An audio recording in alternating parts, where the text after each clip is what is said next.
Was there a time in your life when you felt at ease dreaming about the future?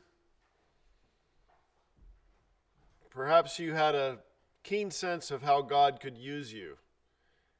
Circumstances and events seemed to reinforce this dream. And you found opportunities to serve, to grow, to feel effective, and you knew that it was more than just a dream. God had called you to flourish in an area of giftedness, and you felt fruitful. Well, it usually turns out that we come to an unforeseen bend in the road in life, and things don't work out as we hoped or expected. The road is full of potholes and landmines and unmarked branches and intersections, and you've got no map.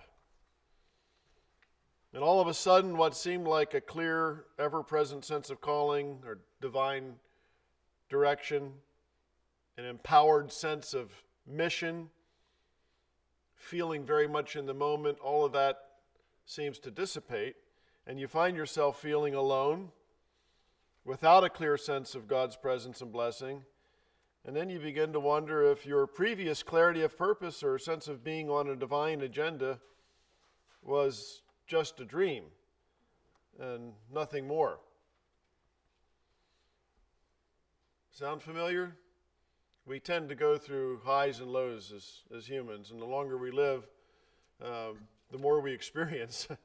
and sometimes it can weather us and mature us and make us more empathetic, more substantive, and other people get derailed from the same circumstances, and they end up just being a casualty along the side of the road toward the kingdom. Well, let's turn to Exodus chapter 37. I had a really hard time narrowing down the subject for today's message because I was reminded of Joseph and wanted to give a message about Joseph. But just to refresh myself as I was reading about Joseph, about his father and his brothers, I kept backing up in Genesis, and I backed up to the beginning of where Jacob comes on the scene in the storyline of the Bible and read all the way through past Joseph. And it seems like, there's a good series of sermons in here for somebody who wanted to tackle it. One of the things I took from that is, boy, oh boy, human beings are a mess, aren't we? I mean, you look at the deception and the violence and the depravity and the selfishness and all the episodes and dirty dealing and backstabbing and deceit that happened along those chapters in Genesis. And the constant is God is on the throne, and he loves us fallible human beings. He's gracious toward us. He loves us in spite of us, and he's going to accomplish his purposes, and he chooses to do it through people who are really messed up. Anybody could point a finger to most of the characters in those pages and say, this is who God chose to work through. These are the people that he chose, as his vessels to carry this storyline that weaves through history. It ends up with Jesus Christ and ultimately in the kingdom. I mean, and not only that passage, but I think you could do the same thing, just moving forward in the pages of the Old Testament and even in the New, with the people that God works with. And the fact is, he's gracious and he loves us. And we're not alone if we are less than perfect. That's all the way through the Bible. But let's turn to Exodus chapter 37. No, I said Exodus. I don't mean Exodus. I mean Genesis. I opened my Bible to Exodus chapter 37, and all of a sudden it didn't look right. Did I say Exodus 37? Okay, so it's because I looked down and saw Exodus 37. My Bible was open to Exodus 37. So I'll just start in the beginning of Exodus 37. Jacob dwelt in the land where his father was a stranger, in the land of Canaan. This is the genealogy of Jacob. Joseph, being 17 years old, was feeding the flock with his brothers, and the lad was with the sons of Bilhah and the sons of Zilpah, his father's wives, and Joseph brought a bad report to them to his father. Now Israel loved Joseph more than all his children, because he was the son of his old age, and also he was the son brought late in life to his first wife, Rachel, who he loved, was completely taken by, wanted to work 7 years to have, and was remember the whole storyline there. Then he was tricked, and he said after 7 years of anticipation for working for his father-in-law for this woman's hand in marriage, then somehow he ends up marrying her sister, who must have been veiled. I mean, it's kind of a goofy story to think of, try to picture how this could possibly happen. But he realizes the next morning he was tricked, goes back to his father-in-law and says, well, it's not really the custom in our land to marry off the second child first. You need to marry off the first child first, and then the second. So you got to work another 7 years, if you want her. And he did. So there was a lot of anticipation here. And then finally, she didn't bear any children, and he ended up having a lot of other children, and that's, sort of unseemly as we think of it and look at it. But finally, now in her old age, Rachel gives birth to Joseph, and then finally one more son. And this is where you can't get there in one message. If you give it proper attention, you gotta make it a series if you want to go through the whole thing. But it's a wonderful storyline, and when you see God's activity and his grace, and Joseph is one character in all of this that, although not perfect, comes out shining like a rose compared to the other characters, I think, and the kinds of things that they did. But Israel, the father of Joseph, his name was Jacob, name changed to Israel, loved Joseph more than all his children, because he was the son of his old age.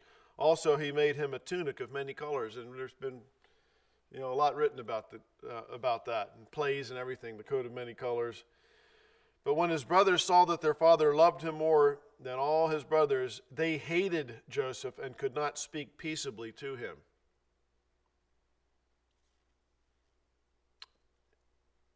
And I don't know if you've ever witnessed these kind of dynamics before, but sometimes a favored child can relish that and rub it in, try to maximize it and make the most of it. And I think that if that were not the case of Joseph, he was at least not wise.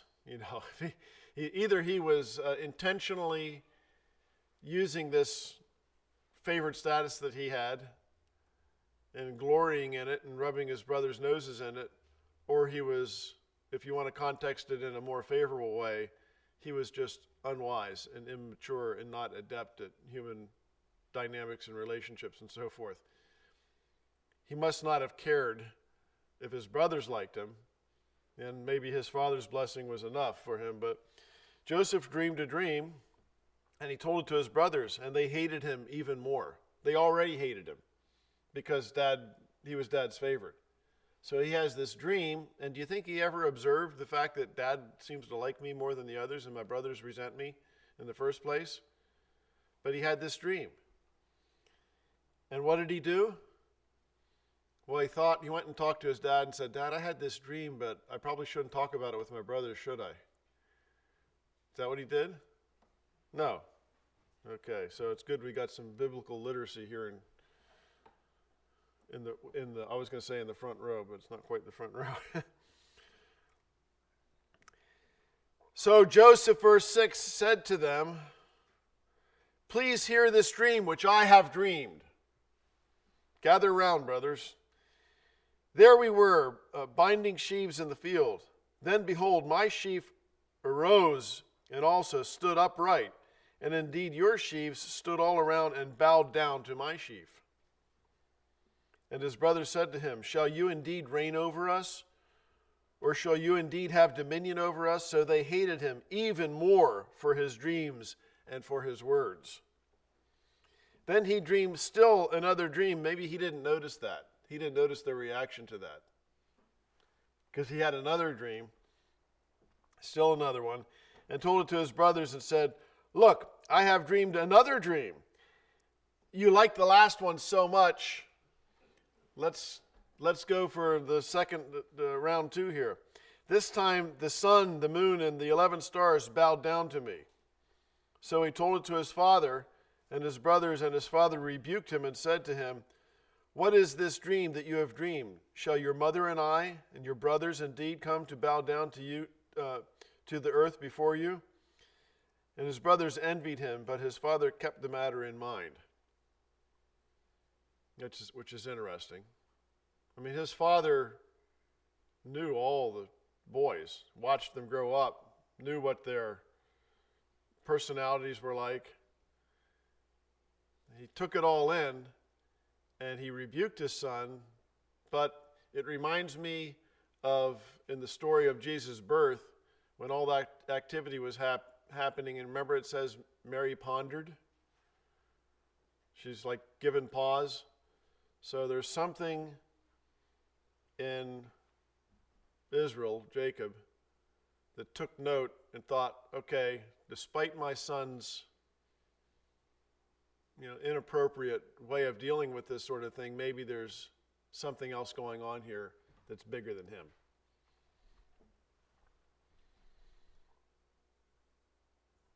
Verse 12, then his brothers went to feed their father's flock in Shechem. And Israel said to Joseph, Are not your brothers feeding the flock in Shechem? Come, I will send you to them. So he said to him, here I am. I'm ready. I'm at your service, basically. In verse 14 he said, please go and see if it is well with your brothers, and well with the flocks, and bring back word to me. So he sent him out of the valley of Hebron, and he went to Shechem. Now a certain man found him, and there he was wandering in the field. And the man asked him, saying, what are you seeking? So he said, I am seeking my brothers.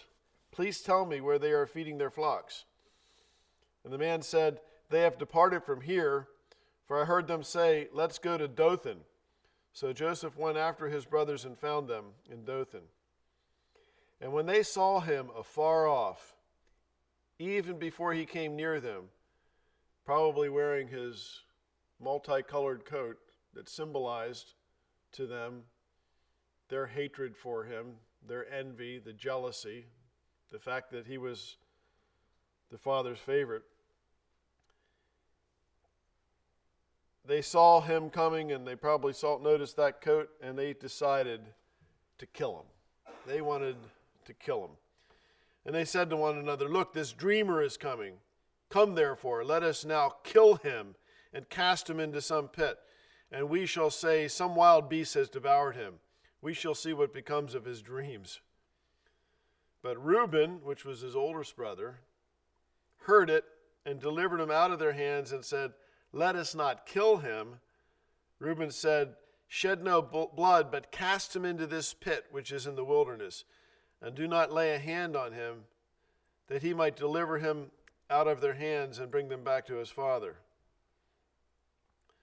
So it came to pass when Joseph had come to his brothers, and they stripped Joseph of his tunic, the tunic of many colors that was on him, and they took him and cast him into a pit, and the pit was empty and there was no water in it. Imagine, the turnaround for Joseph. He was there at home, felt, this protective umbrella of his dad's authority and so forth, gotten away with gloating about his favored status in the safety of his home. And now here he's far away from his dad's protective umbrella. He's out there and he goes marching up to his brothers, and everything that transpired previously took root in the heart of these jealous, envious, certainly not godly guys, and they conspired together, except for one, to kill him. And the one prevailed because there was something else larger happening. So God probably chose the most noble or the least flawed of the remaining brothers to intervene so that the master's plan would carry out. Because if Joseph got killed at this point, it wasn't the end of Joseph, it was the end of God's plan, and God's plan is not going to be thwarted. But can you imagine Joseph all of a sudden being thrown into a pit, looking up?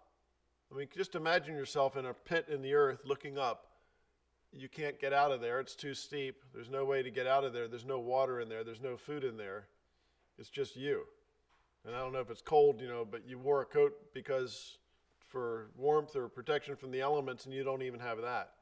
And that thing that symbolizes to you your identity is ripped to shreds and you're mocked. I'm sure that they didn't just throw him in there politely and say, bless him and say something nice to him and go. They probably allowed that moment to be the culmination of all the resentment and envy and jealousy and bitterness toward him.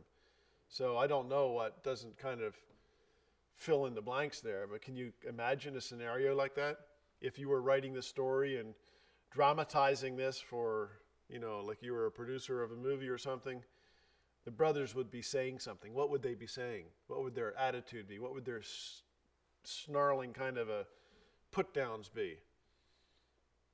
I can imagine Joseph felt very poignantly their hate for him, and that coat, which was the symbol of who he was in his dad's eyes, which is the most dominant impression that he had that kind of informed his whole reality, and at home made him feel safe and emboldened and so forth.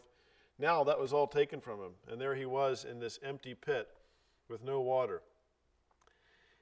And then his brothers sat down and ate a meal. I mean, can you hear that? All this slurping and all this sure is good, and it's too bad you don't get any of this, and I bet you're thirsty, ha ha ha, oh, give me some of that, pass that here.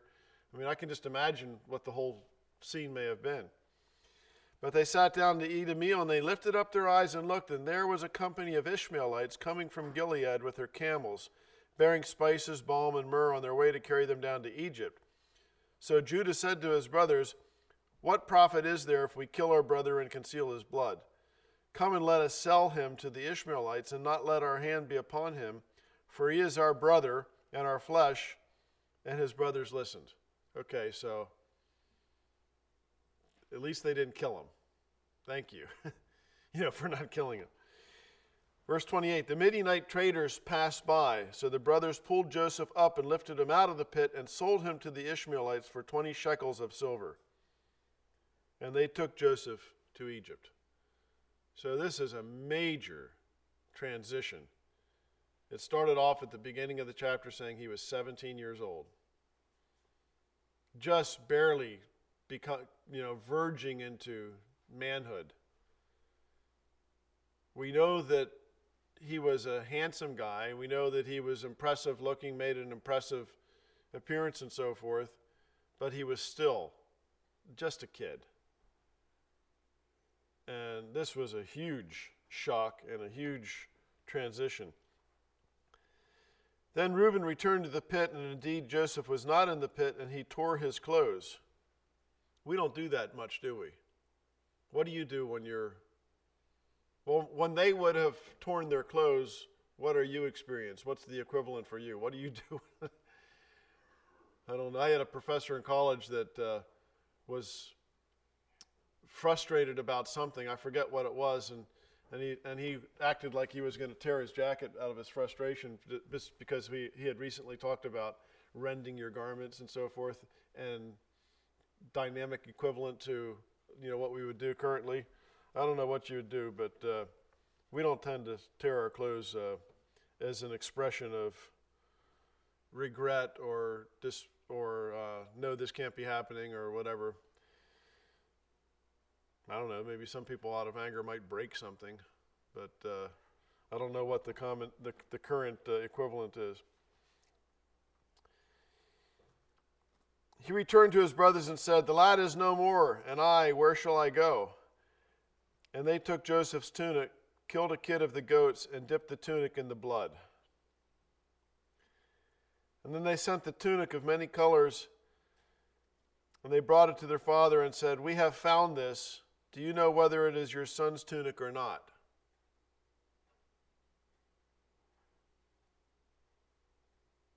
And you can imagine for Jacob, who had this desire for a son with the wife of his youth, finally in his old age received this son who was his favored. Himself was the one who sent his son to look after his brothers and see how they're doing, and he was only 17. I mean, as a father, he's probably thinking, he was too young to send him off on a journey like that. He probably felt guilty in addition to feeling the grief of losing a son, and seeing this blood on this tunic that was beautiful, once beautiful, represented his love for him, and how he prized this son, and it was the most special thing, long anticipated, probably personality-wise, they meshed and everything, and he blessed this son, and the son blessed him back, and they had this great rapport. And now they come back with this bloody thing. I mean, can you imagine just the horror?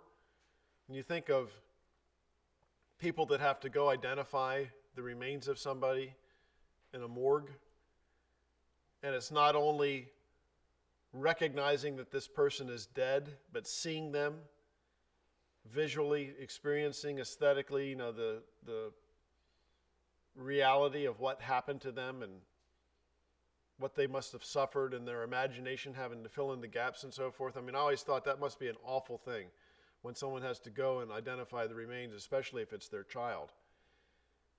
And he didn't see, all he saw was the coat, but there's his imagination to fill in the rest. It's bloody and it's ripped. And to think, I sent him off and this is what befell him. And not knowing, he didn't know either. He only had that evidence, material evidence or whatever, forensically. That's all he had to look at, and the rest had to be informed by his imagination.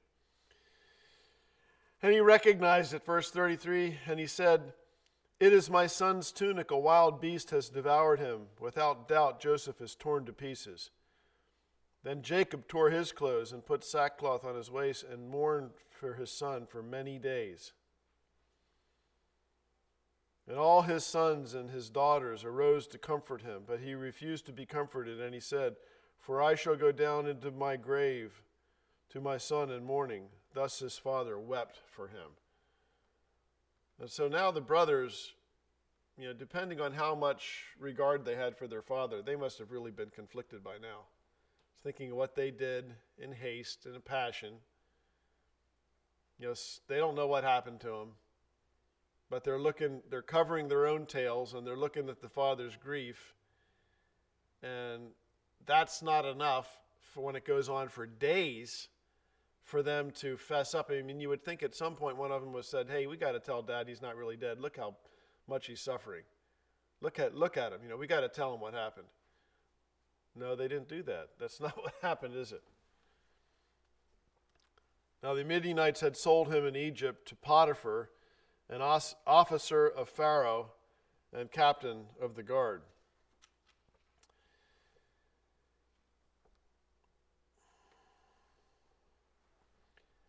I'm going to skip forward to chapter 39.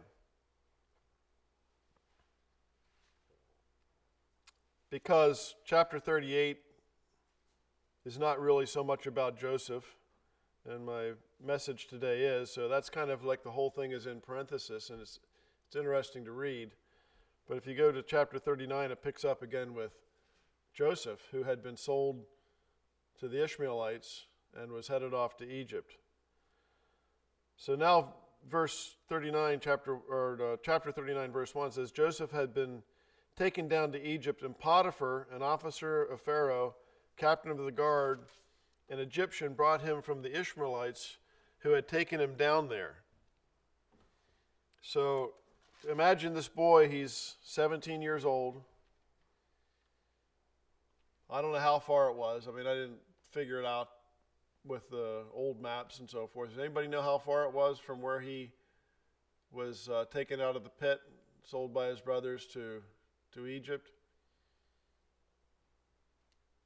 Okay. I don't feel as bad then. But can you imagine? I mean, I don't know what they put him in a cart, put him on a donkey, made him walk, whatever, but can you imagine on that trip down there, everything changed for Joseph. And now he's got to hurry up and become a man, right? He's got to recognize that Dad's not here to protect me. I don't know what is my fate on the other end of this. And eventually he gets there, and now he's been purchased by somebody, so he's just property. He goes from being the prized son to being a slave, just purchased by somebody and property. But verse 2 says the most important thing we need to know about Joseph, about the whole story, really about yourself and your future too, says the Lord was with Joseph. Sometimes when the things happen to us and the road takes a bend and what we expected was completely thrown out the window, and what we figured was God's way of showing us his favor and his blessing and his presence is dashed on the rocks on the side of the road of our lives. We don't always feel God's presence. But it says here that the Lord was with Joseph. He was with him in the pit. He was with him when some of his brothers conspired to kill him and someone else intervened so that he would not be killed. He was with him when he was walking or riding or tied up or whatever he was, on the way to Egypt. God was with him. He was with him when he was sold as a slave on a market, as a human being sold for money. And it says in verse 2 that he was a successful man.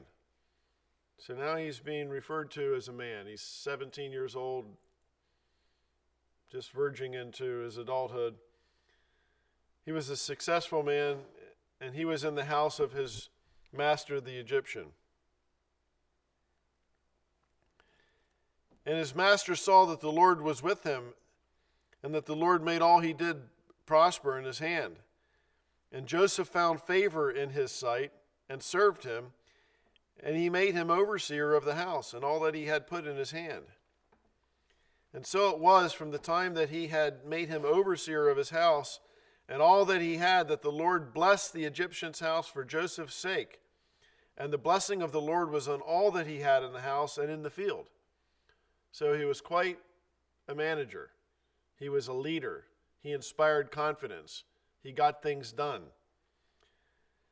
So he left all that he had in Joseph's hand, and he did not know what he had except for the bread that he ate. So Potiphar, this is a dream for somebody who's an employer, to find an employee that you can trust, who is competent, who gets things done, that you don't have to worry about. It's basically like, hey, I can do the crossword puzzle, I can sleep in, I can go golfing, I can watch TV. I can take a nap, after I've slept in an hour and a half later if I get a little woozy or whatever. He's got it covered. I'm making money the whole time. It's like nothing to worry about. But this is the kind of profitable servant that Joseph was. He got things done. He took loads off of his boss, his owner, really. And Joseph was handsome, verse 6, in form and appearance. So next comes a spicier little saga here in the storyline from chapter 39, verse 7 on through most of the rest of the chapter. He got sold. He wasn't there with his dad anymore, but he kind of landed on his feet. God was blessing him, and he was prospering. He probably felt satisfied, that in what he was doing, felt productive. And it came to pass after these things that his master's wife cast longing eyes on Joseph. And she said, "Lie with me." So this isn't, the subtle and direct approach. This is a confident woman who wants what she wants, who's used to getting what she wants, noticing that this guy was young, handsome, successful, very attractive catch or whatever, and she wants what she wants, and she goes with the direct approach. But he refused, and he said to his master's wife, and it's interesting how it refers to her as master's wife. It doesn't ever say her name. Potiphar's wife, that's all we know about her. What shall we call her? Shall we make up a nickname for her? Jezebel? Should we call her Jezebel? Jezzy?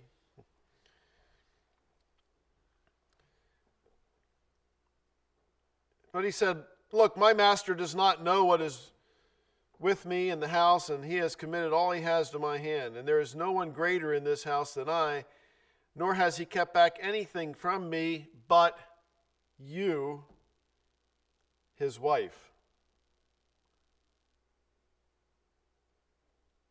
So she probably wasn't she was probably looking for honey or babe or, whatever kind of enticing, what would a guy call a girl that he was about to succumb to her seduction, What are the good syrupy, lusty kind of nicknames, kitten or I don't know.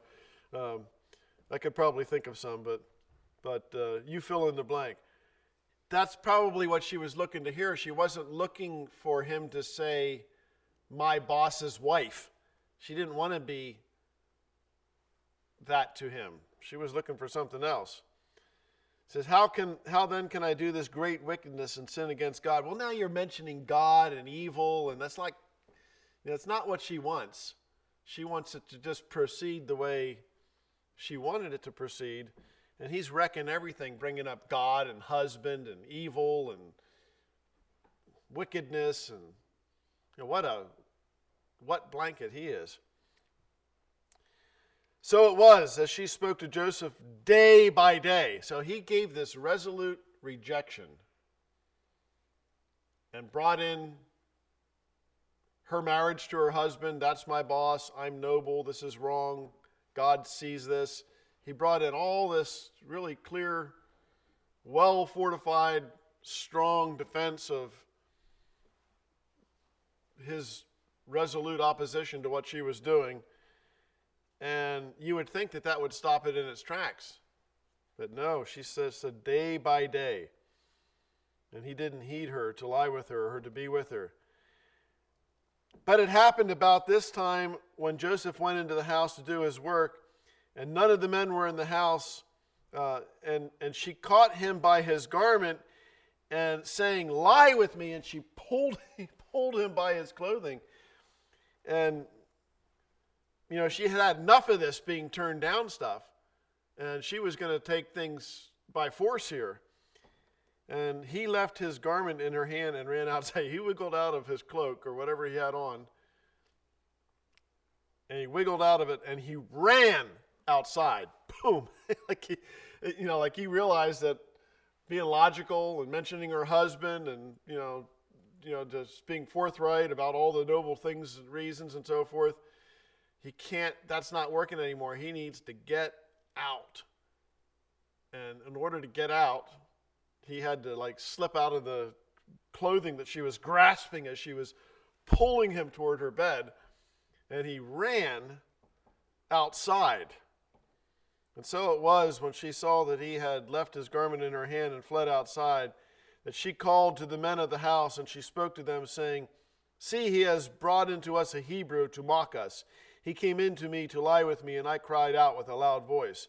And it happened, when he heard that I lifted my voice and cried out, that he left his garment with me and fled and went outside. So she kept his garment with her until his master came home." So more of what I was talking about before, if you read this whole storyline, just a lot of deceit and dishonesty and treachery and, doing other people in, and selfishness and, rotten human behavior. So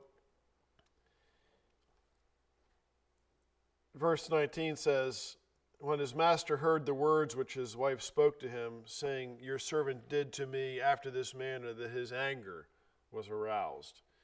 Then Joseph's master, Potiphar, took him and put him into the prison, a place where the king's prisoners were confined.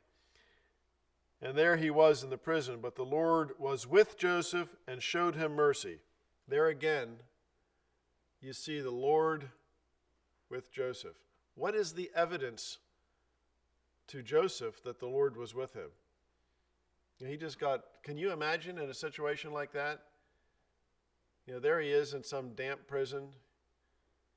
I could imagine getting down on my knees and saying, "Are you real? Are you up there? Do you care about me? My brothers sold me to these slaves. I came all the way down here trying to keep my nose clean, do the right things. This woman who, if it says plainly that Joseph was a good-looking man. I'm going to go out on a limb and say that Potiphar's wife was a good-looking woman. Because, a powerful guy, influential guy like that probably had, a selection. He probably wasn't limited to 2 people that everyone else rejected in the whole Egyptian kingdom.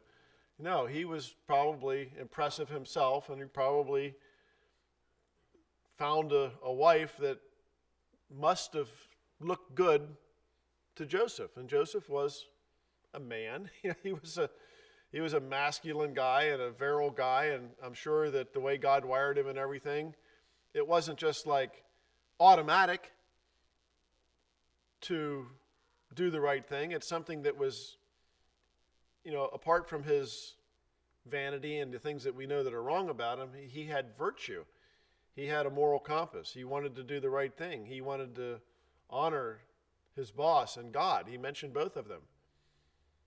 Obviously he noticed that she was a female and that she was around, and she was probably, traipsing in front of him. It seemed like, there's I picture a big palace and everybody's busy doing their thing, and Joseph is there.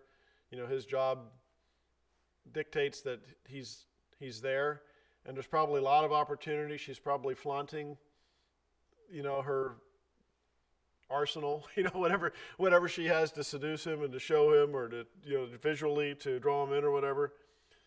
It's like Joseph's there before God saying, all of that, and I was faithful, and I didn't do the wrong thing. Why in the world am I in prison? Can you imagine? Are there times in your life when you don't feel like God has rewarded you, or even noticing you? That the way things have gone in your life, is this God's hand? Is this what God does with the kids who he loves? You ever been there? You ever felt like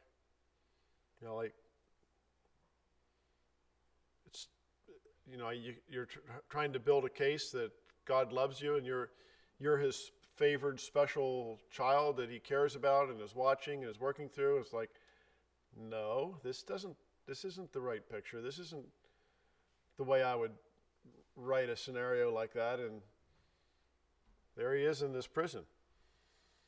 But it says in verse 21, the Lord was with Joseph, and he showed him mercy. And he gave him favor in the sight of his keeper of the prison. So there must have been, I mean, if Joseph went there in his mind and felt sorry for himself, he didn't camp out there. If he didn't do that, he probably wasn't human. He's like superhuman or whatever. But I think we all have these range of emotions and experiences, but hopefully we don't measure God's promises by how comfortable I am at the moment and how much my situation is the way I want it to be. We need to recognize that no matter what's happening, God is on the throne. He says he loves us. We're his children.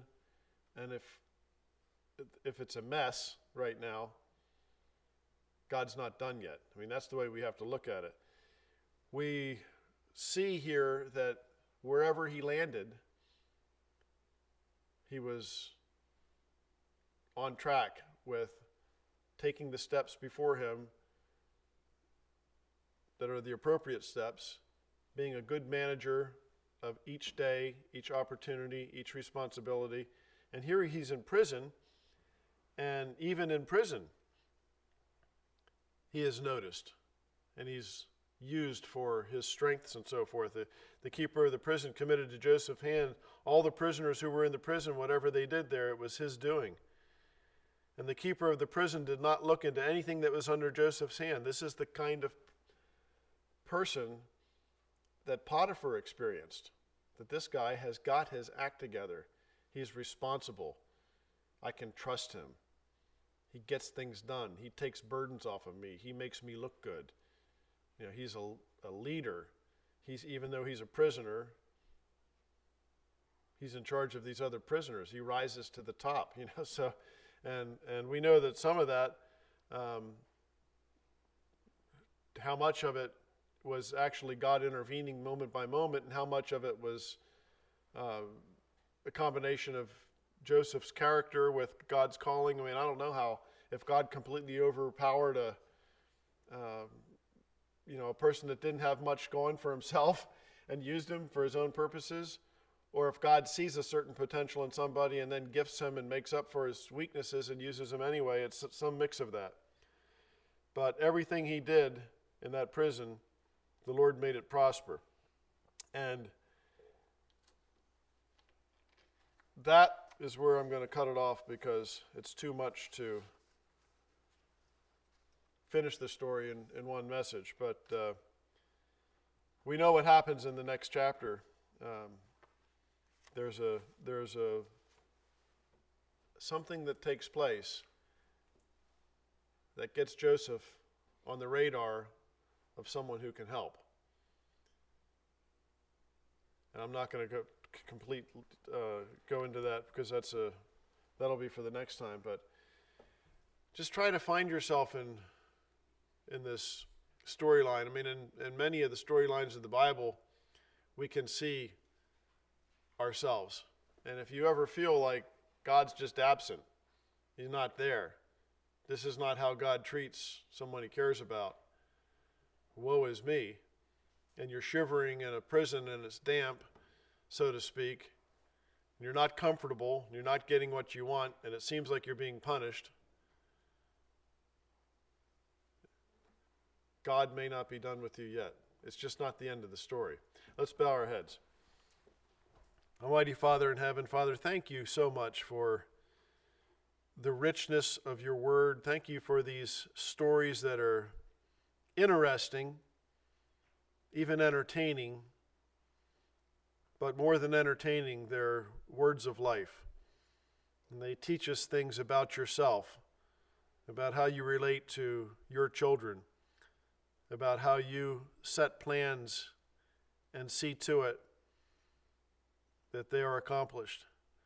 And Father, thank you for loving us. Thank you for caring about us even when we don't feel it or sense you or know you're present, see the evidence of it.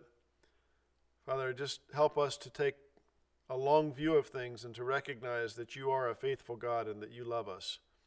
Father, please use us. Please help us to experience you in the circumstances, and even if we don't feel you, ultimately to know that you are God on high, and in the end,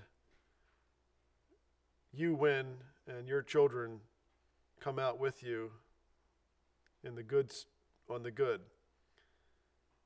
Father, help us to not end up being thoroughly discouraged by things that Joseph may have been reasonably discouraged by. Help us to know that you are a sovereign God and that your plan is on target.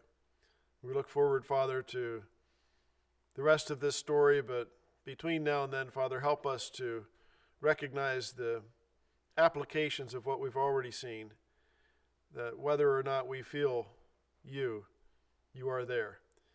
So thank you, we love you, and we praise you. We pray it all in Jesus' name. Amen.